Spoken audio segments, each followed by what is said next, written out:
Yeah, basically, to kick things off, I do start with the same boring ass question every time. Simple introduction. Who are you? And just a little background on the project. Yeah, cool. Are you gonna, do you want me to answer it or are you gonna ask Yeah, me? no, that's my intro. That's how lame my intro is. All right, yeah. Hi, I'm Leah. I go by LOL, it's Leah, and I'm a pop punk artist, neon pop punk, as I like to say. Yeah, yeah. So let's talk a little bit about kind of your history leading into the pop punk genre, because I think you have a relatively unique spin on things with the a cappella group in college and just being, more, for lack of a better term, like classically trained, right? Like Yeah, classically vocally trained, at least when it comes to pop punk. It's usually the skater boys that can't sing for shit, but they just make it work. exactly. I mean, yeah, I was went to school for for music and I took vocal lessons for about like 15 years. I taught vocal lessons for a little bit when I was a bit younger. And I mean I love singing like jazz and even musical theater was really fun back then when I was like getting to explore different genres. But yeah, it's really interesting going into the pop punk space, I guess, because I feel like I am so intentional with how I sing. Like vocal inflections have been like really interesting to me lately because I hear it more and more in like different types of music. And now that I'm doing like a genre that I wasn't like trained in or didn't really like study, I guess, like I'm kind of blending like everything I've ever known to like morph into this like pop punk style. I've always loved singing classic rock and rock and roll, so I've had that like grittiness and that, Mhm. I don't know, aggression to my voice and that, and then like with jazz, like my lower timbre played out really nice with those with that genre. So yeah, it's like putting all those and then into pop punk and being careful and intentional with how I sing my songs and pop punk, songs in general. Yeah. Yeah. And I think that's really cool because, on its surface, pop punk is definitely like its own thing, right? But like when you really actually start to dig into it, one of the really cool things I think in the pop punk space is there is so much influence from all these different genres, Yeah. whether it's, you know, jazz, for example, whether it's the way that you present the lyrics or that you're delivering words, or sometimes, let's be honest, it can just be the instrumentals where they're just going fucking nuts. Yeah. Um, and I think it just doesn't get enough credit because people assume like, oh, you sing pop punk, so like you must have only listened to Blink 182, Green Day, like what Newfound Glory, like no, like we have more taste than just the one genre. Great stuff. But yeah, it's there's so much of it out there that like I don't know, I like to take that spin. Like it's pop punk, I guess, at its core, like what I'm doing, but there's so many things I'm pulling from. Like I'm pulling from hyper pop, hip hop, pop in general, and like, even using like electronic with like the synths and stuff and Mm-hmm. putting those elements into pop punk, which isn't original, but it's like really fun to do. So I try to do my own spin on it. Yeah. Well, and you've got a line in the upcoming album where you kind of make mention of that, right? That you're a little too pop for certain people, a little too punk for the others. Yes. The Somerset said that back in the day too, where like, I'm too pop for the punk kids, but I'm too punk for the pop kids, and it's like I'm in my own weird space. Mhm. What's that been like? Because I think people maybe don't understand or maybe don't appreciate it yet, that like, especially, even as we're going to get a little controversial, I guess, uh, as a female, right? Like being in a space that's predominantly male dominated, especially in the pop punk scene. Yeah. What's it been like trying to crack into that and people kind of brushing you off in that, oh, she's too pop to be a pop punk artist? Yeah. I mean, honestly, like it's just noise to me. Mhm. It doesn't thankfully impact me as much as I think it should. Right. I'm still gonna do what I want to do. Like, I don't know, in high school, I was bullied for wearing like neon yellow skinny jeans, and it's like, but that's like, I think back to that today, and it's like that's my music. Like, I'm gonna put that neon yellow into a genre that is male dominated and I don't know, just has its own scene, I guess, and then kind of add my little flair to it. And thankfully, I think it's been great and it's been okay for me because I've been able to look at artists like the Somerset, and there are so many artists today that are like in that very specific like niche genre. I know like Stan Atlantic's like pretty big in that as Hmm. well. Just to throw out a band, but yeah, it's kind of forming into its own subgenre, and I feel welcome into that. I feel like it's such a clear path for me.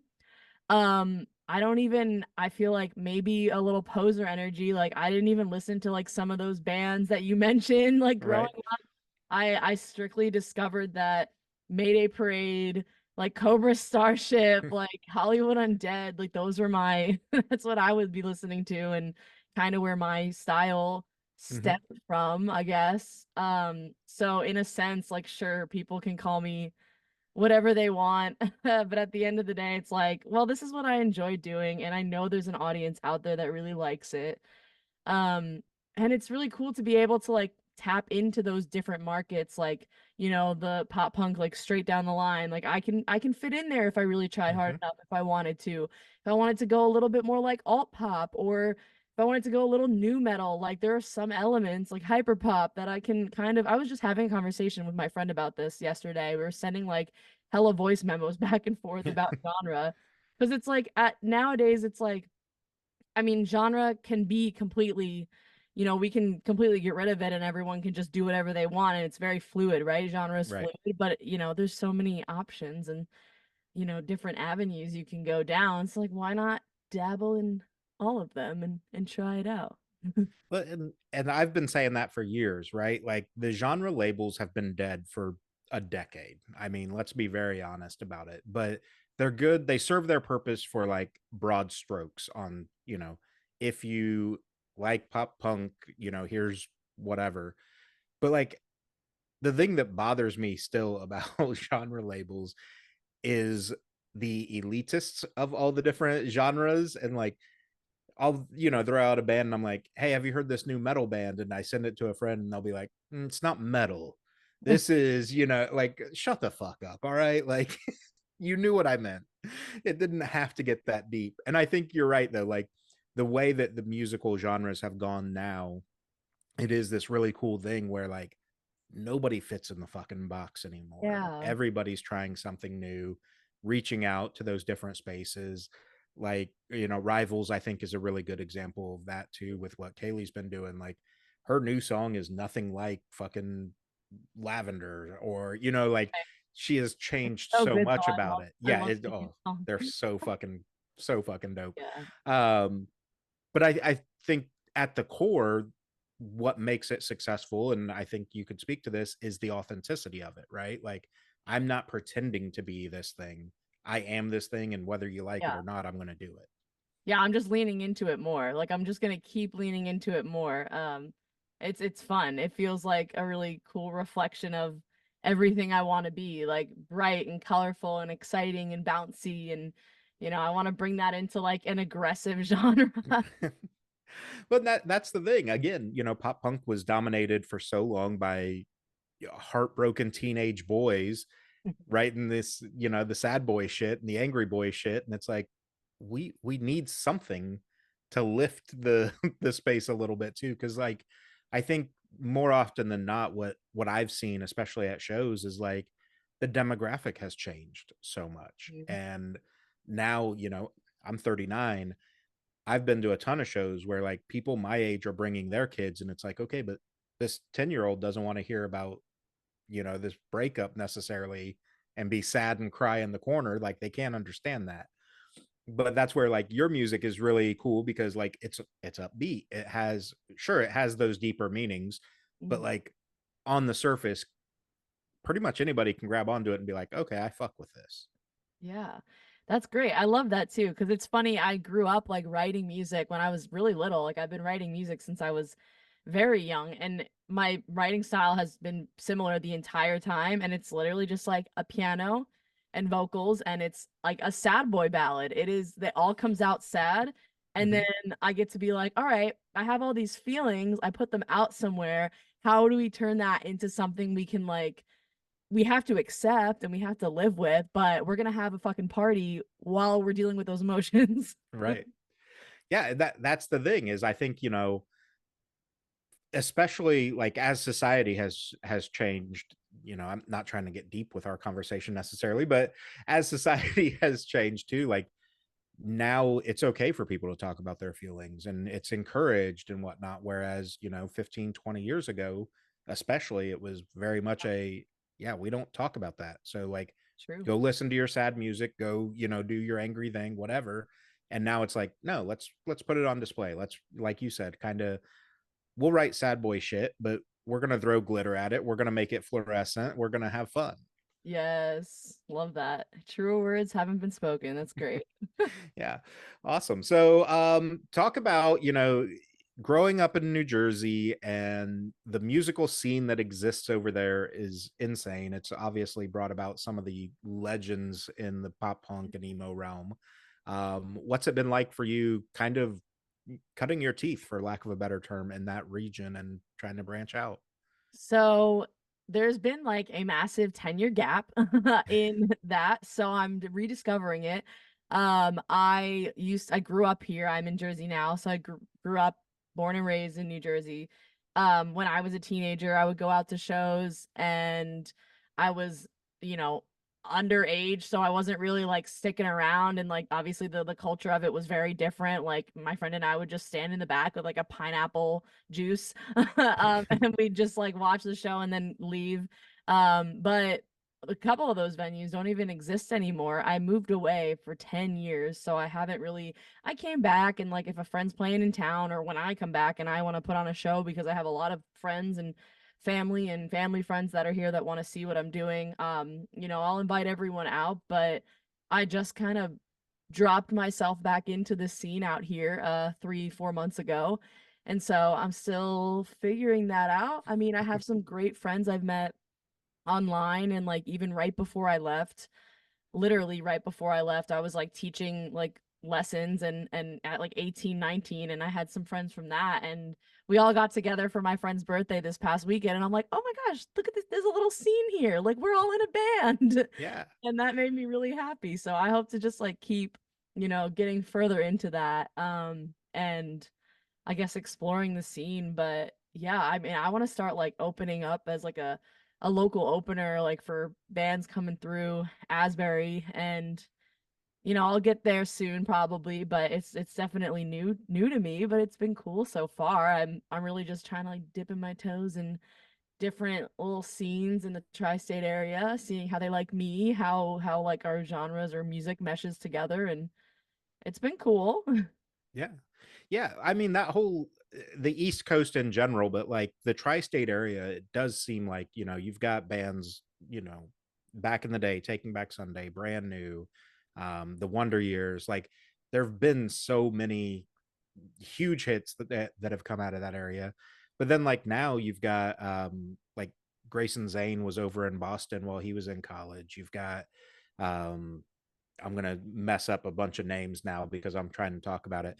My point being, there's tons of new artists that are kind of like refueling that fire, because I think you're right too, where sure, part of it's because you moved away for a time that it feels that way for you.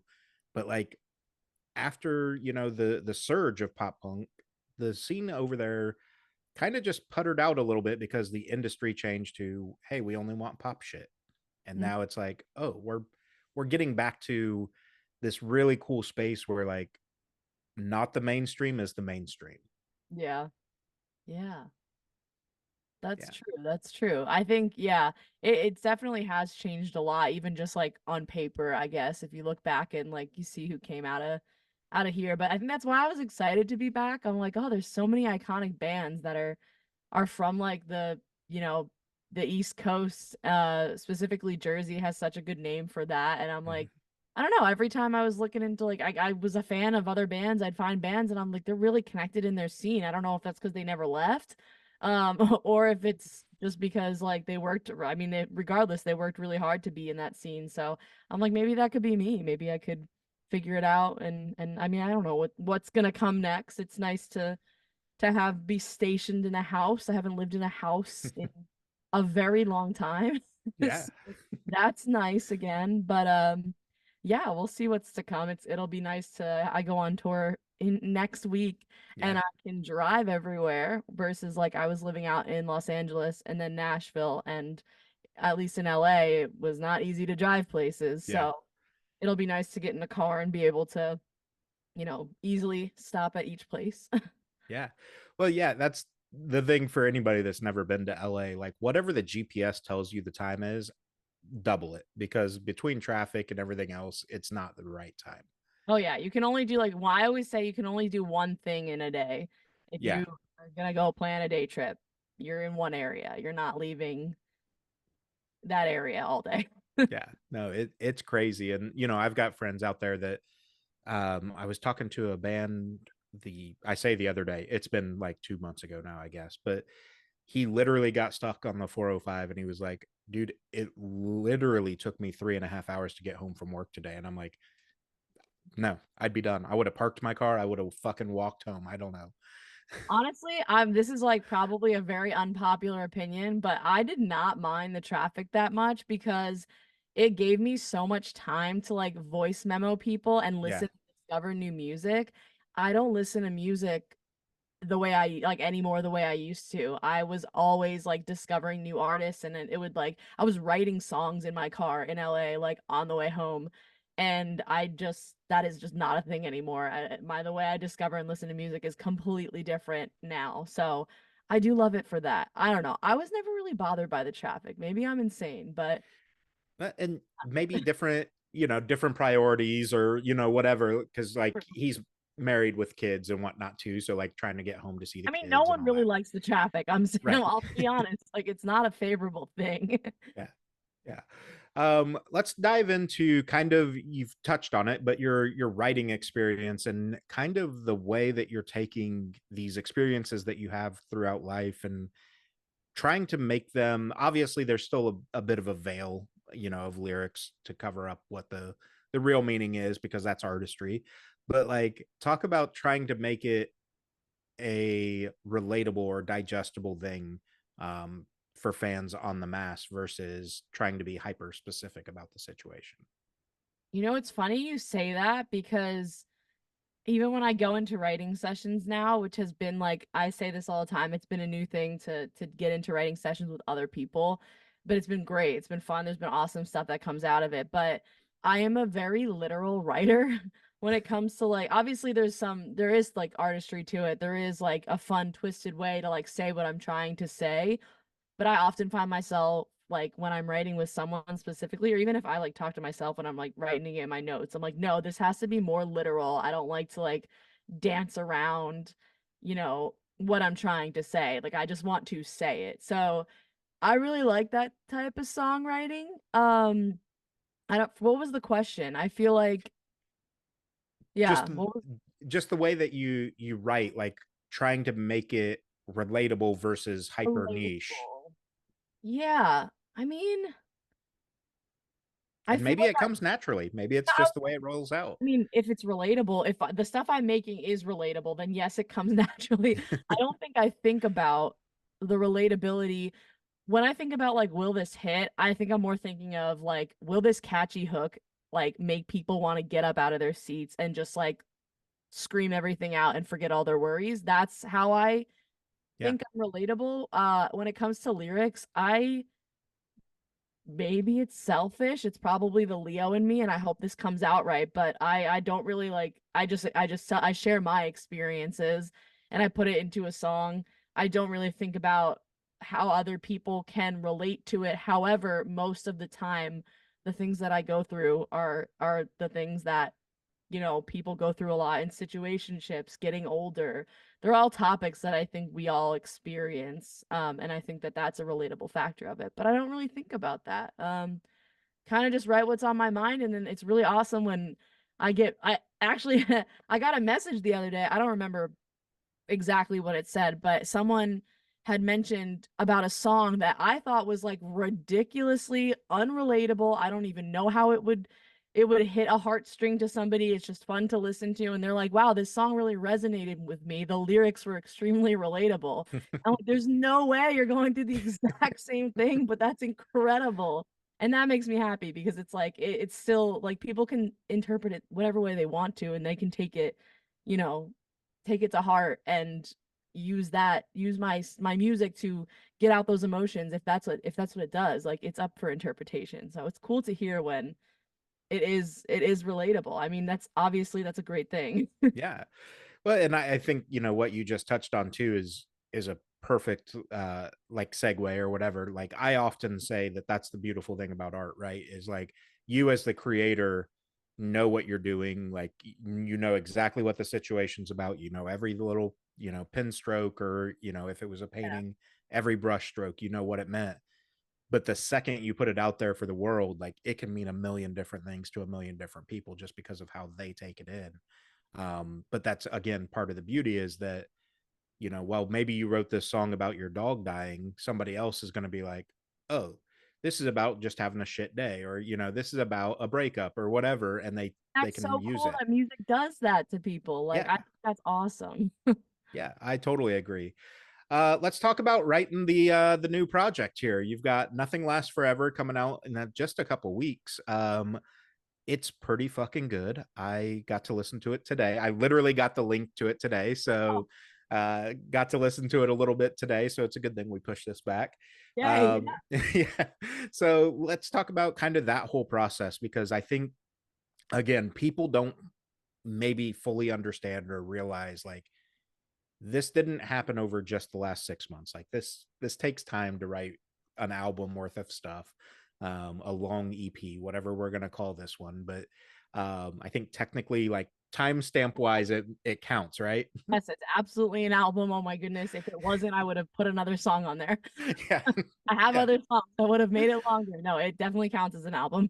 yeah. So talk about kind of that process, because if I'm not mistaken, this feels like it kind of started back around when the pandemic was going on and coming out of the pandemic with some of this stuff. Yeah, I mean, was I really writing it for that long? It's honestly like I have to even think back because I think I started a lot of these ideas. I think the earliest one dates back to December 2022. So Okay. it's been The 2 years. tail end of the pandemic, but yeah. Yeah. I was still in LA though, so everything, the whole movement of, Right. and there's like themes and future stuff that still tie back to this, but there's like that whole moving around and jumping around to places and kind of realizing like that nothing is really permanent, which Nothing Lasts Forever is a fun title because I mean I picked it because Happy Never Ending was my previous EP and I thought it was funny because I'm like contradicting that and it's kind of like just kidding. But it's like a very common phrase, I guess. It's not very original, so to say, but the song that I mean the whole album got named because I was gonna put a different song on the album, and then I was working with Roy Robley in Chicago and he was like, I like this one better, and I was like, all right, and then it happened to be so fun and awesome that I named the whole album that, so it worked out. um but yeah, I mean I guess it took 2 years. I feel like the bulk of it I wrote in 2023. So I mean, if I'm thinking about writing, I guess 8 songs, because it was December 2022, so eight Yeah. songs last year. I've had them done since like February. So that was actually, I mean, that was a pretty fast project. I think it's taking quicker to get things done and get them out. And even with my next project, like I already have that planned and I have so many songs that I get to pick from. And so it's all a learning process, I think, along the way. Cause, I started in like 2015 and I would release a song a year, and then I Yeah. would release like 3 songs a year, and now I'm like whipping them out. Things are getting faster, they're getting tighter. My schedule's doing like I'm understanding how to be the best artist I can be, and that's resulting in just like working more and putting more things out. So it didn't take too long to write, but it was enough experiences in my life that I could bunch together. Like Happy Never Ending, they all happened at around a similar time. I put them Hmm. in the project. Like I always say, my work is very linear. So like the next project, like it all comes together pretty quickly. And then like I'm gonna put that my stuff that I'm experiencing now will be on the next the next album. Like I'm not picking songs from I have a close friend of mine, and I think it's really awesome how they do this, but they're picking songs from like 10 years ago, and I'm like, oh, like, and your work is so good from 10 years ago, but couldn't be me. I Right. just so much my brain, I just like to stay in the moment and put out stuff like, as it happens in my life, Hmm. and then package it up with a bow and move on. Yeah. Yeah. And that's something I've talked about with a lot of artists too, is like at some point, and I don't mean this negatively to anybody that still loves songs from their childhood or whatever, but like at some point, you shouldn't really relate to the stuff that you wrote 10, 15 years ago. You know what I mean? Like you're going to start to disconnect because Yeah. that's just not who you are anymore. And it's funny because like so many fans, want they shit on a band when they come out with a new sound or whatever, and it's like, yeah, but like State Champs is a great example, right? They're not 17-year-old kids anymore. Of Yeah. course they're not writing the same songs. Like they've grown up, they need to write new stuff. My um favorite part about that, and I think you're right, people get so stuck in what like a band used to sound like, and that's all they want to hear. That was probably me like 10, 15 years ago. I was mad when they started changing, but I have become fans of so many bands that have been around for like 10 mhm, years or more because I heard their new stuff and I latched onto them now. And yeah, now I feel like as an artist, like it's so relatable. Like I'm coming in on their pocket of their new chain, like their new sound, and my sound is similar to that new sound because it's new. And now all of a sudden, like I'm inspired and I want to like stick around and get into their old stuff, or I yeah, can't wait till their new stuff comes out. Like, you win some, you lose some, I guess. yeah. Well, I mean, that's exactly like what we talked about, last week with Porter Robinson, right? Like for you, you came in around Cheerleader and this new stuff, and like I've been Exactly. listening to him for a couple years, and it's like, but it's seeing the evolution of him, it's like I can understand why you would get hooked into the new stuff versus like, plus I guess the other side of that is like, what are the odds that the first song you hear from a band is going to be the one from 20 years ago? Like it's just Yeah. not going to be that way anymore. Yeah, that's true. Huh. Yeah, crazy. So you mentioned Rob. Let's talk about some of the people that you were able to work with, because fucking icons, right? Like you have Rob, who's done Meet Me at the Altar, Oh yeah, Roy Fluorescence, Roy Robley. Yeah, or Roy. sorry, Roy, sorry, Robley is what I was getting at. Yeah. Um, and then like fucking Tom Denney from A Day to Remember. I mean, come on. Like, what is life for you right now when you look at like who's taking interest in you and wanting to work with you? I mean, yeah, I think that might be the coolest part about all of this. I'm still a small artist. I feel like I've done a fuck ton, but at the end of the day, like I'm still a baby and I'm still growing and I'm still learning. And the coolest thing in my life that I literally never imagined that I would be where I'm at right now 10 years ago. Mm-hmm. Um, it's incredible to see the people that, want to come in and work with me and believe in my project, and I'm very grateful for that. It is extremely crazy. But it is an insane feeling, and it's definitely like top moments that, as an artist, like what's the coolest thing you've ever done? I'm like writing, meeting, like being introduced to like literal icons. It's just like it leaves me speechless, honestly, sometimes. I can't fathom like what like me when I was like 15 or younger like would have said if I knew that, if I was told that. Yeah. Crazy. Well, and there's icons like Tom, and then even someone that's going to be an icon. You had Josh Roberts. I mean, from Mag Park. Like that dude is insanely fucking talented Oh yeah. and all over the place now. And it's like, I think you're in this really cool position right now where kind of, rubbing elbows, if you will, with people that have been there, people that are getting there. And correct me if I'm wrong, but it's giving you the opportunity to sit under the learning tree to some extent and pick brains and go, why shouldn't I do X, Y, and Z? Or like, why does that sound work? Yeah.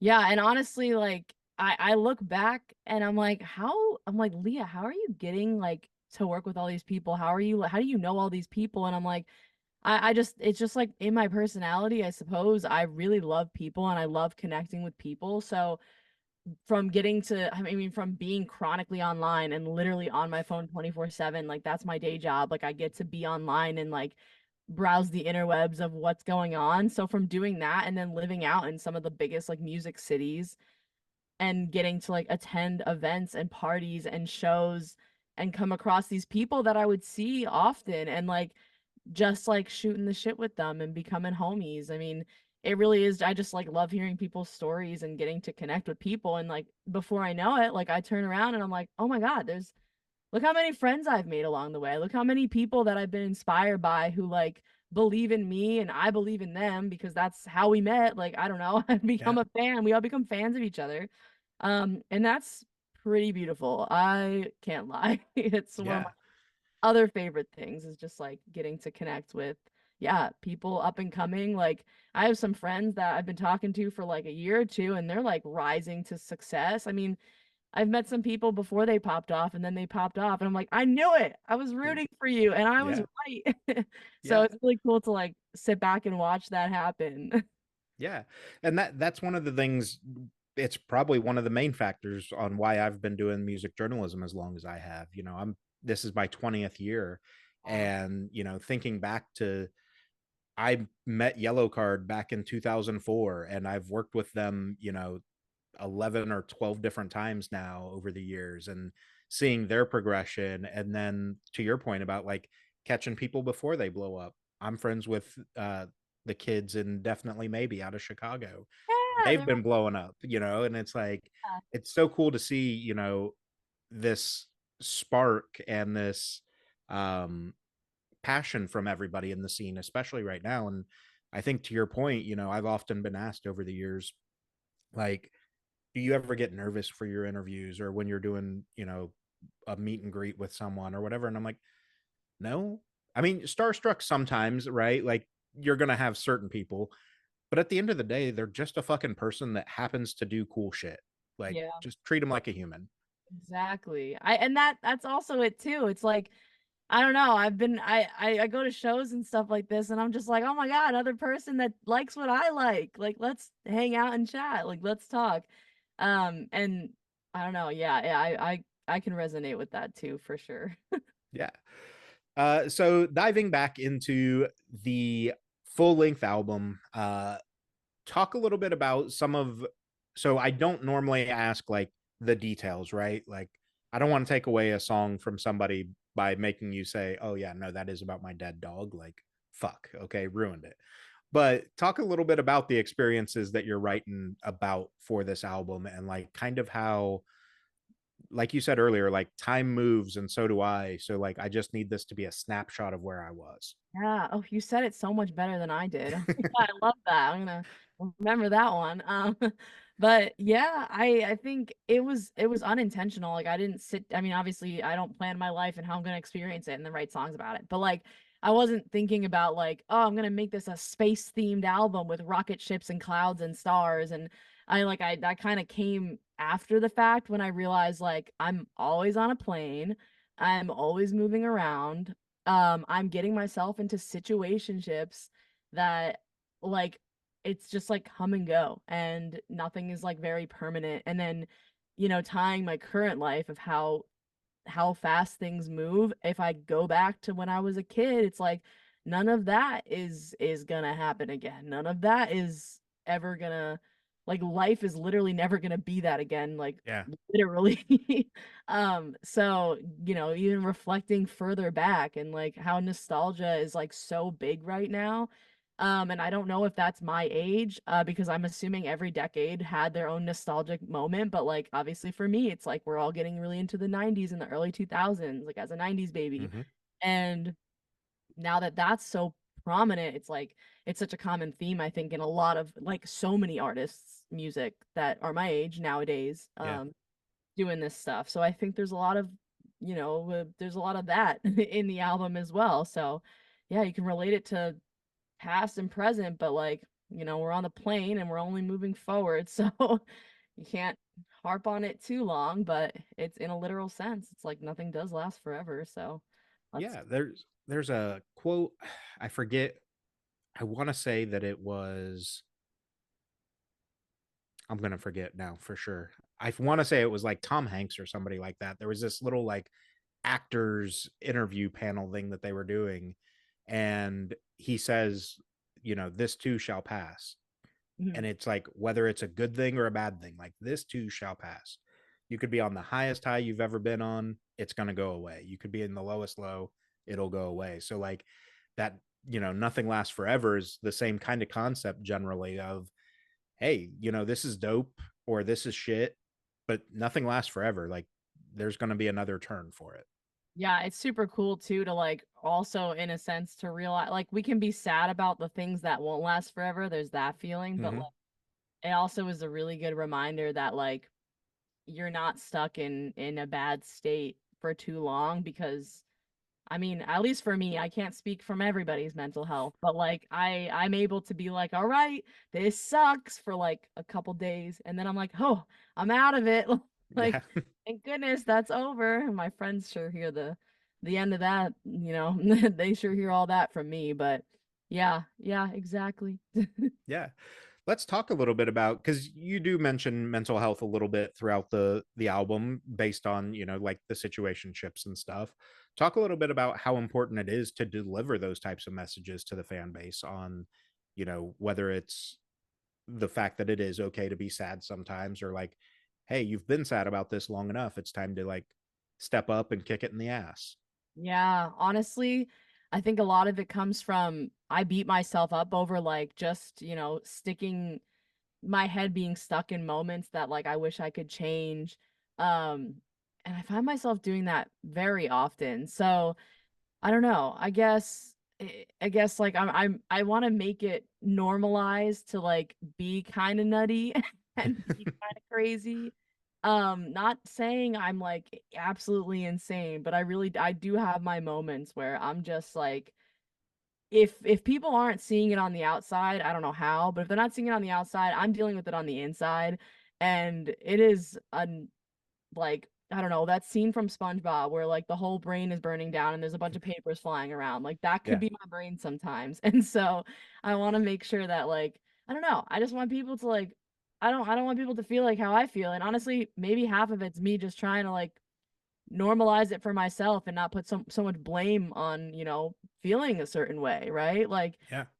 just letting it happen. And if you need to get it out by shouting stuff with like a really fun beat behind it that sounds aggressive and intense, then like that's how I'm gonna let it out. Yeah. Well, and I think too, like, that's again the beautiful thing about music, right? Like, every so everybody's situation is obviously unique to them, right? Like, nobody lives the exact same life, but there's enough similarities between enough people on this planet that there's probably a song that's going to relate to what you feel or what you're going through. Hmm. Absolutely. We're all human, so that means we're all capable of feeling a lot of different things. Yeah, absolutely. So on the album, this episode is going to go live, I believe, 2 days before the album comes out. So we won't be spoiling anything necessarily. But for you, what's the song that you think people are going to gravitate to? And then what's the song that you're really hopeful that they grab on? Okay, so let's tell me if you want to rephrase this question because four songs are already out, which is half of the album.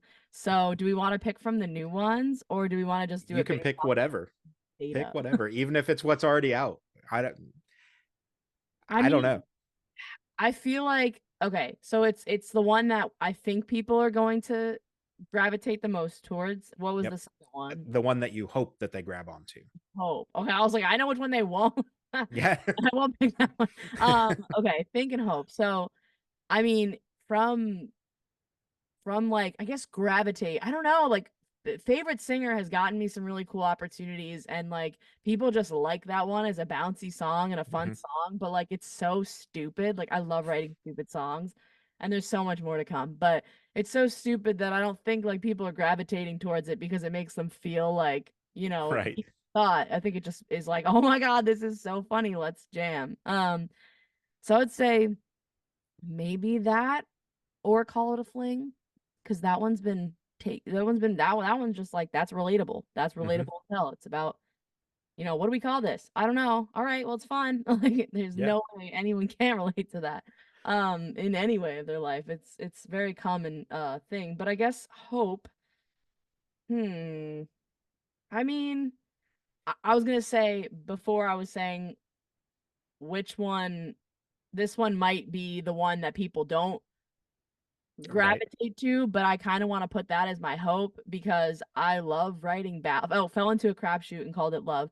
I love writing ballads. I think they are the actual root of me as an existing human being. Everything else I'm inspired by. Call It a Hmm. Flake sounds like a song I love. Favorite singer sounds like, some artists I've been listening to. Like there's all these like inspirations that I pull from different artists and different sounds. But I feel like Crapshoot, it was originally titled Crapshoot, and I wanted the long title for the album, but I'll still always call it Crapshoot. Um, but I think that song, it's like there's just one. I hope that one day, one of my ballads, and I know it's like a power ballad in this case. It's definitely still pretty hard hitting, but I hope one day that one of my ballads will resonate so well with an audience that it would pop off because I feel like I don't know, that's my core. And if people started to like it and it started to do well, because I think in a very, marketing brain Right. as well. And I really like that. I'm not complaining. But if that song started to do well, I would be excited to share a lot of other songs like that and just a different side of me because that sounds like the songs I wrote when I was in fifth grade. Right.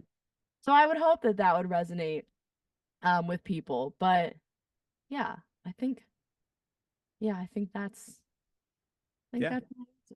Yeah, I think that's a solid answer because again, I got the advance today, and that's one of them that I hung on to just because like it falls in a really cool spot in the album where like the energy's been up and whatnot, and it's just enough of a slowdown. Like you said, it still hits, but it's just enough of a slowdown where you're like, okay, I can breathe, but time out. What's going on? Like you still are very invested. Yeah. Well, I'm glad you said that about like the space in the album because like yeah, I don't think too much about where I put songs, but I hope that they're like I intentionally put them where they are. But I it's kind of like what I've experienced and it goes in that order. And Yeah, I think it worked out pretty well on the album where it gives you a lot of woo and then ho and then yeah. you know. Yeah.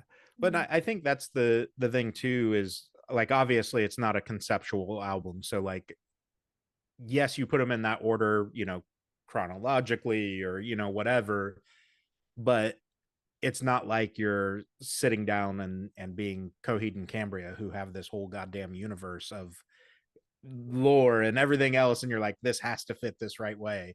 Like Right. no, we're just going to go fucking have fun. It happens that these events happened in the right order. Exactly. Exactly. That's how it works for me at least. Yeah, but I think it's fun that way because then like I don't get me wrong, I love a good conceptual album. However, it makes it really hard to then pick songs out and like playlist them or whatever because you're like, okay, but it doesn't flow. Like I needed that heavy sound before this, and now that doesn't work. So what do I do?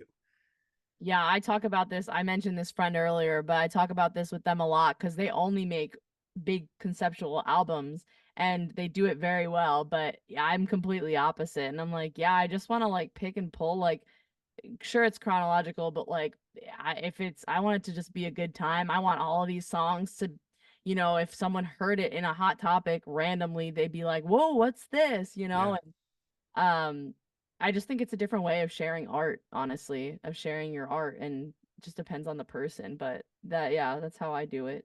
yeah. Well, and for anyone listening, when we say chronologically too, we're not saying these are like the first 8 songs that you wrote and they just boom, they make it, nothing else makes it. Like I'm sure there was probably at least 3 times this many songs and it just happened to fall in this order. Honestly, want to know? Yeah, let's hear it. There's like kind of only 8 songs. Is it really? Okay. I mean, there was nine. There was nine. Okay, there was 9 songs. There was 10 songs, and the two at the end. I guess Nothing Lasts Forever and this other song that will be out next year were like runner up for that eighth track because all the other songs were done. And then I wrote another song with some awesome writers, and they're like, you should put this on your album. I'm like, wait, but it's not from the time that my album was like put together. Right. I really want to be that person that writes like 30, 40, 50 songs and gets to pick, their favorite 10. But Yeah. I literally just write and release, write and release. I am writing more though now. I think I'm really excited for my next step. I keep saying that. I've been sitting on this for a while. So I'm Right. I'm trying to be excited about the future stuff too. But I'm really excited for everyone to hear this album. But for the next stuff, I think I'll have a bigger like repertoire to like pick from, which is exciting because I've gotten advice like that, keep writing and then give yourself options. So Yeah. I'll be doing that moving forward. But however, this one, it really was the eight, Hey, that if kind it of works, it works, right? If you're writing bangers, you can do that. So yeah, and hopefully it hits. yeah.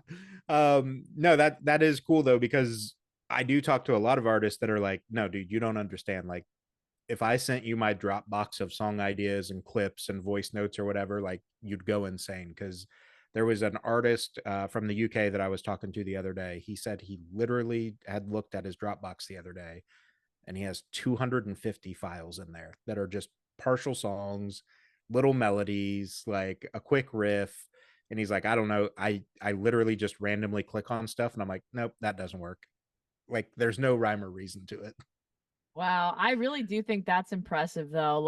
And I'm trying to be more like that. I did create a Dropbox and it has, I think, like 15 songs in it. It's not 200, Yeah. but I think that's really, really admirable, honestly. Like to be able to just kind of like let your brain crank out that many things and then you keep them in a place where you might actually want to revisit them. I don't my whole thought process is if I don't like how something's sounding, I'm moving on Yeah. from it. I'm over it. I don't want to put this out. But, I so happened to there's 8 songs on the album because I started writing 8 songs whenever I did, and I believed in them enough to finish them. So that's kind Yeah. of how my brain works. But Yeah. No, he said basically the reason it's gotten as out of control as it has is over COVID. He forced himself every single day to get up and write a riff, a lyric, that's something, awesome. and then it's become habit for him now. So like he just keeps doing it, and I'm like, well, at least you have stuff. I guess you can never be like, I can't come up with an idea because there's 250 of them in this fucking Dropbox. Did he ever say if it like ever creatively made him feel burnt out? He said he actually did it to combat the burnout, because what he's been doing, I guess, is in that it doesn't have to be perfect. Whereas previously, all his creative stuff, if he was like, I'm going to sit down and write, it had to work. It had to be perfect. It had to be In your head a about. usable piece. And now he's like, fuck it, just create something and then move on. Huh. Wow. Yeah, Yeah. that's it's so funny how brains work, and they're so Yeah. Yeah, because well, and that's like my thing. Like, I don't write music or anything, but I don't know that I could do that, because I think I would want it to be perfect, or at least be something that I can go to somebody and be like, hey, do you think this could eventually become something? Mm, So yeah. yeah, I don't know, it's crazy. He's a madman though, so it's fine. We'll just let him do his thing because he's killing Busy. it. Name So drop them. it is Ash Tubb from a band called Sugar Horse. Sugar horse. They are this really, really bizarre, and that's his words, heavier. Like, they do some metal, they do some like prog rock stuff. It's really, really kind of across the board in the alt space. But yeah, they're really dope. I'll check. um I feel like we were going into this guy's brain a little bit, and I'm yeah. like, now I need to know like what comes of it. Yeah, it's nuts. And self-admittedly, in the interview or the conversation, he said, he's like, if people stepped into my brain, like, it would terrify most people, but it works for me. Yeah. So Wow. yeah. So let's talk a little bit about, as 2024 is, working towards a close now. obviously we don't want to get in trouble with PR, or the I would say the label, but it's just you, right? Like doing independent stuff, you don't have to worry about too much as far as that. That's But what's kind of the plan? You've got tours starting next week. Kind of what do you vision the end of 2024 to look like? So I'm honestly, I am super excited for this tour. I do feel like it's going to be the end of the year. I mean, I haven't announced it yet, but we still have, it's okay. We still have like other shows coming up after that. Yeah. But, yeah, I mean, I plan to full send this tour, experience that first tour ever. I'm really excited for it. And I'm really excited to see what comes of it and how I feel after it. And, if like, I know a lot of times when people go on their first tour, they just like, they hate it. And I don't think that's going to be me, but you never know. You got to put yourself in that position to see if that's what you really want. And Yeah. I think I already know what the outcome's going to be. And I've been prepping so hard for this by myself, and it's coming together pretty well. So I'm really excited to hit the road with my friends, and literally perform for 2 weeks straight. Sounds like the coolest thing in the world. I'm excited for that. And then afterwards, I am going to relax because what I've learned working in the entertainment industry and then obviously just being a musician is like it shuts down December, January. And don't, get me wrong, I'm going to be working my butt off, like prepping for 2025 because Hmm. there's a lot that's going to be happening next year. And I'm going to be thinking about it and planning it in November, December. But I am excited to just like take a step back from all the craziness that I've been doing with the album promoting and the tour, and get to just like talk about future plans and then finally get back in the studio, because I have so many songs that I'm dying to work on, and I'll probably start that in November, December too. And that's just chill for me. That's not crazy. Like I get to just finally hear like my thoughts that I've been sitting on for a long time come to life. So that's really, really fun. And so that's what I'll be up to for the rest of the year. Yeah.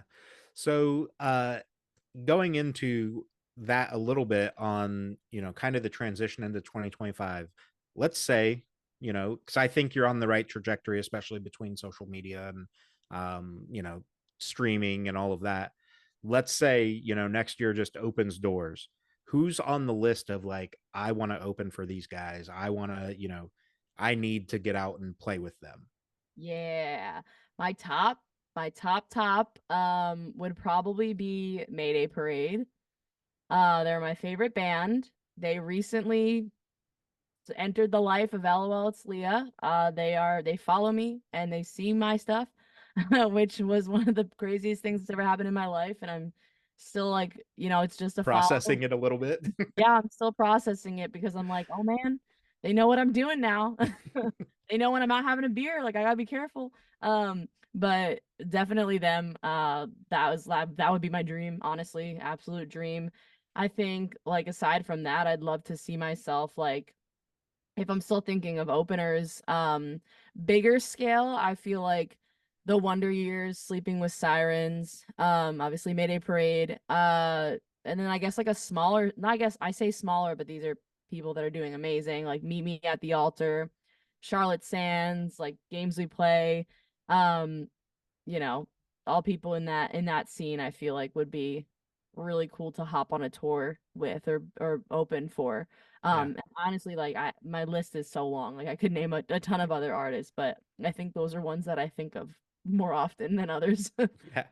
Well, and I think that's the cool thing too with the musical space that you're creating is like you didn't name a single one that I'm like, would it work? Like could she does that fan base cross over? Like your sound is spread out enough in a good way where it's like even, Sleeping with Sirens, which may have been the outlier, it's like, yeah, but no, that still works. Like sonically it still gets there.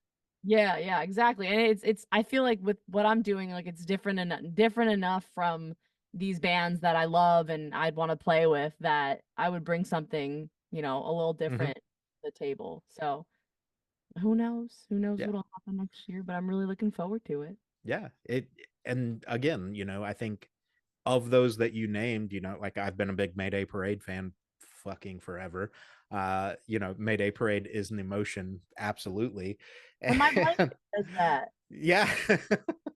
So like for me, I think that'd be one where like what you just said, your sound is different enough because obviously they're much more in that emo space and slow sad boy stuff. Um that like it'd be cool to see that dynamic of like here's lolitslea and her fan base kind of mixing into this sad boy. Like I guess what I'm imagining is like the crowd specifically, like all your bright and neon colored, merch and stuff, and then all the sea of fucking black t-shirts and just sad boy stuff. That's my favorite thing though, is because that's like, I mean, I embody that too, you know. It's like I am neon and I'm bright and colorful, but I'm like I'm right in that crowd right there with them, Yeah. screaming the lyrics. I saw them at Sad Summer in Asbury recently, and it was funny because yeah, like we're all in the audience. I was like literally shouting every single song, and their setup, and this is what made me feel so like good, because their setup was like something that I would put on a stage. They had the sunflowers, Mm-hmm. they had blue and green. Like they literally had like, I have a sunflower tattoo. I love sunflowers, but like Yeah. I feel like I try to embody everything like bright and happy, but like in a very emo way. I Yeah. guess. And they were doing that too. So I'm like, I don't know. I don't know, man. It would work. I think it would work. I think so. And now that Derek's watching your stuff, it's just a matter of I time, want right? to know who runs their account. I'm like, I'm trying to find out because I'm like, which one of you? I mean, honestly, I would guess that Derek has a hand in it, but I don't know that for a fact. So He doesn't really upkeep his own personal account that much. So yeah. I don't know. But either way, I feel incredibly lucky to, you know, to be there, to be in that Right. atmosphere with them on the interwebs. Yeah, even if it's their PR, like eventually it's going to get to them directly if it's not them. So Exactly. yeah, awesome. So as we transition to the end here, I refuse to think a better ending question. So I bought this game called Hot Takes, and it's just like shitty opinions and stuff, and we're going to agree, disagree, expand, whatever. So Okay. let's start with I think this works for your music. Flirting is cheating. Mm. Mm. Depends Oh on if it's that situationship or not, right? my God. I mean, I feel like flirting can be interpreted differently. Like, you know, someone could think Yeah, someone's flirting. I think if I am walking into a room to flirt with someone, I think they're cute, that would be cheating. Like if I'm in a relationship, but and vice versa. Like I don't, you know, it depends on your intentions. That's a good answer. Depends yeah. on your intentions. Yeah, and I think ultimately because again, personality plays a lot into that too. Like Yeah. I know some really bubbly people that would easily be misconstrued as flirting, and it's like, nope, they're just that's them. Like they have no intention to pursue anything. So Right, right. let's go with we should normalize makeup on men. Yes. Yes, yes, yes. Also do whatever the fuck you want with your body, but like I don't know, a little eyeliner, you know, do a little, brushing your little brows a little bit, or do a full beat. I don't know, like fucking Yeah, yeah, hell yeah. why not? Right? Like it's that's one of the things I've never understood. Like again, I grew up. Jeffree Star was obviously becoming everything that he is now. And it's like people gave him so much shit and outcast him. And it's like at the end of the day, what's it fucking hurting that he wanted to put on makeup and lipstick or whatever? Like, fuck it. Yeah. I mean, let people do whatever the hell they want. Like it's not hurting anyone else. And that's always going to be my opinion on anything. Like worry about yourself. Yeah. About yourself and let other people, you know, live their life happy. I don't even wear I don't like makeup that much, but I fucking love when someone else does. I mean, if that's their passion and they're really good at it and they look incredible and they want to learn how to do it, like I'm supporting them. Yeah. I 100% agree. For you over there on the East Coast, summer is better than winter, Yes, right? better than winter anywhere. I Yeah, do love pretty much fall. anywhere. I'm excited for fall. I Yeah. haven't really fall in Nashville. I lived there for a year. Fall in Nashville was humid. I didn't like it. Um, and then obviously California, we didn't really have seasons, which I love. I love the weather there, but I'm really excited for a nice, crispy, crunchy, cool fall. Yeah. Just a jeans and hoodie, like go out, walk around.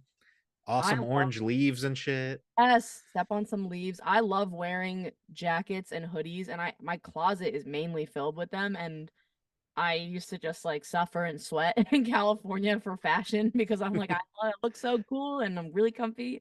And I'm waiting and counting down the days where I can wear a sweatshirt in my house. It's getting close. And that's the other thing though, like honestly for me, I'm in the Midwest, Indiana, like we were talking the other day, and like at some point I can only take off so many clothes to try to like cool down, Yeah. and then it becomes illegal, right? Like but I can put another hoodie on. I can, wear a second pair of socks if I need to. So I'm all about like fall, winter. That's my thing. I'm good there. All right. Yeah. I could go without the snow. I like when it snows for like one weekend. Like Give give me yeah, give me snow. snow on Christmas and then fuck off. Exactly. I agree. Yeah. Birthdays are overrated. Disagree. Wait. I think birthdays should be like the biggest thing ever. Like they are like I always find a reason to celebrate something. Like I will literally day to day find a reason to celebrate something. I think that's just like my outlook on life. But my birthday, like my birthday was in July. I'm a Leo, so that probably contributes to it. But that whole month, like it was about me. It was my birthday. We did stuff every weekend. Oh, we're still celebrating my birthday. So what is that? Does that mean I disagree with that? Yeah, you would disagree that they're overrated because you think they need to be bigger than what they are. I Yeah. hate when people, I mean, to each their own again, it's their life. I'm not gonna judge them for that. Maybe judge them a little bit because it's like you can celebrate your life. You can people can come together and make you feel even happier on one day. Like they have an excuse. I mean, they should always, you should always show your friends and tell them how much you love them. But like, it's like your birthday's a reason to just like do something you might not do on the day to day. And like everybody deserves to like have a good day, have a good weekend, go on a trip, chill out for a bit. So Yeah. when people don't like to celebrate their birthday, I'm like, but you deserve to. Uh, That's fair. I think for me, I'm kind of torn because there are some people that like I literally have a couple friends. It's their birthday month, and I'm like, no, you don't get the whole fucking month. You can have the day, maybe the weekend, but fucking you don't get the whole month. I'm just saying. And then the last one that we'll do is just absolutely ridiculous. I would rather have twice as long legs than twice as long arms.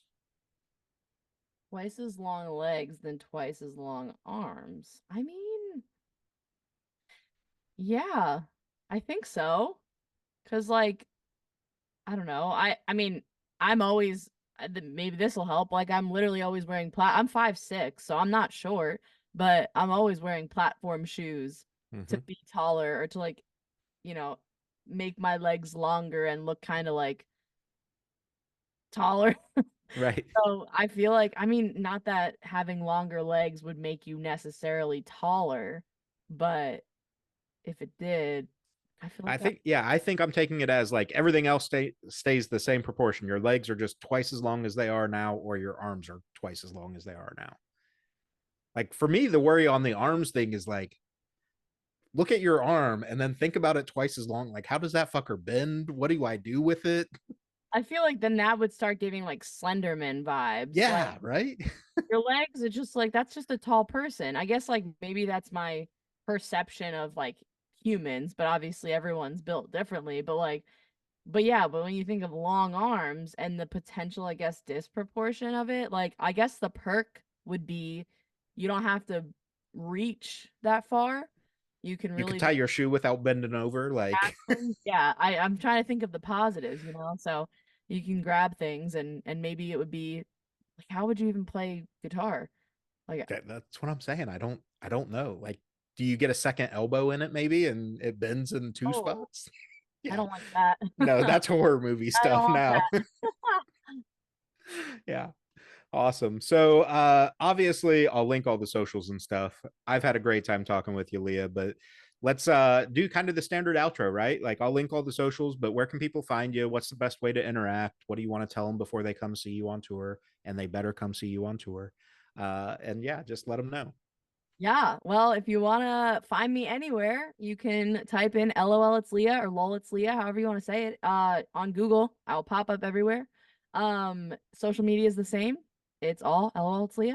And same with Spotify. I made it real easy for myself and for you guys. So you can find me there. And yeah, I mean, we're hitting 7 shows and the album comes out October 11th.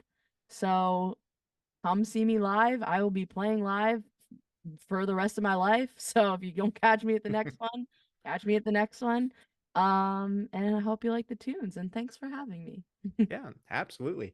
I'm stoked for you. Like I said, the album's dope. Really excited for you. I think there's definitely potential that this is going to hit, the right playlists and things like that to start popping things off.